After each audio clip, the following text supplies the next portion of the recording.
Hello, I'm Lord Jimsicle, and you're watching You Have Issues, a programme all about comics. Superman is awesome, no question about that, but what would happen if all the awesome in the story he's in suddenly doubled by simply having him team up with Batman? I'll tell you what would happen. One of my favourite DC Universe original animated movies, Superman Batman Public Enemies. This film is an adaptation of the opening 6-issue story arc for the 2003 ongoing series Superman Batman, where President Lex Luthor frames the Man of Steel for a kryptonite meteor headed for Earth and places a $1 billion bounty on his head. Batman assists Superman in his quest to clear his name, and naturally, much hijinks ensues. Well, by hijinks I mean heroes and villains alike stepping over each other to bring in the big two. This is the 6th film in the DC Universe animated original movie series, and is incredibly faithful to the source material in which it's adapted from. It's a great reunion of some of the voice actors of Bruce Timm's DC animated universe. Kevin Conroy reprises his role as Batman, and Tim Daly also returns to voice Superman after his fantastic stint voicing the character in the absolutely amazing Superman the Animated Series. The villains join the fray as well. Clancy Brown returns as Lex Luthor, who is so brilliant in this role, he embodies the post-crisis incarnation of the character perfectly. He is no less excellent in this film, always delivering classic lines in such a deadpan manner. The meteor's pure kryptonite, a chunk of krypton the size of a small country. That planet's been an endless source of grief for me. Superheroes. CCH Pounder reprises her role as Amanda Waller from Justice League Unlimited, and in more of a mythology adaptation reference, Alison Mack, famous for her role as Chloe from Smallville, is the voice of Power Girl. This film has plenty of action scenes, so many in fact, that I can't help but sum it up as Superman and Batman kicking everyone's ass for an hour. Despite the incredible amount of action in the movie, it's actually paced very well, and there's breathing room between each action scene, which is a great opportunity for some banter between the two heroes. Where's the Flash when you need him? Do me a favor and lose the sense of humor. Do us both a favor and buy one.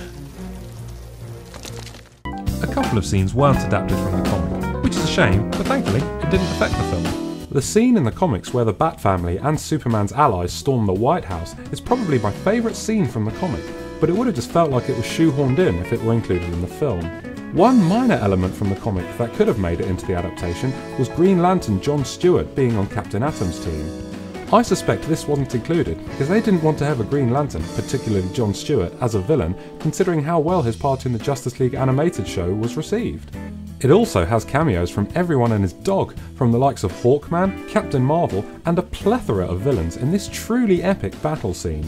You can have quite a bit of fun having a game of Name the Supervillain, as it shows all of them ganging up on Superman and Batman. Batman's Copperhead. Kestrel, Giganta, it's Catman, Brimstone, Deadshot. Oh, it's Eclipso, Strike, the Nightwing villain, Despero. Black Spider, Cheetah. King Shark, Sure enough, everyone pounces on them, but not before Batman calls in the cavalry. Now! An excellent part of the film is watching Lex Luthor gradually go insane over the course of the movie.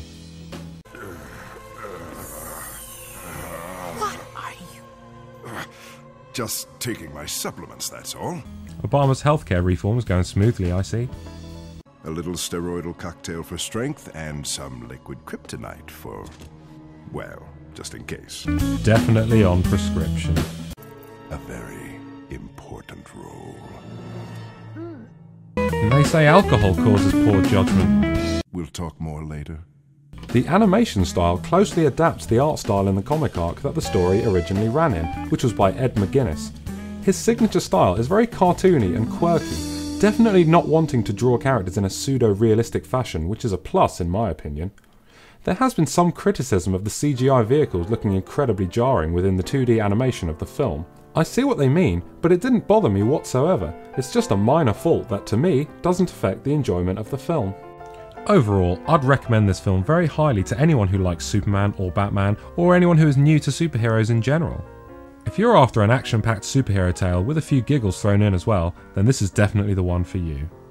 While you're at it, I'd recommend picking up the original comic as well. It's available in a trade paperback under the same name. The film received a sequel, Superman Batman Apocalypse, adapting the next story arc in the same series, which was called Superman Batman Supergirl, where Kara Zor-El was reintroduced into post-crisis continuity. Thank you for watching this episode of You Have Issues. I'm Lord Jimsicle, and stay tuned for some more Superman month.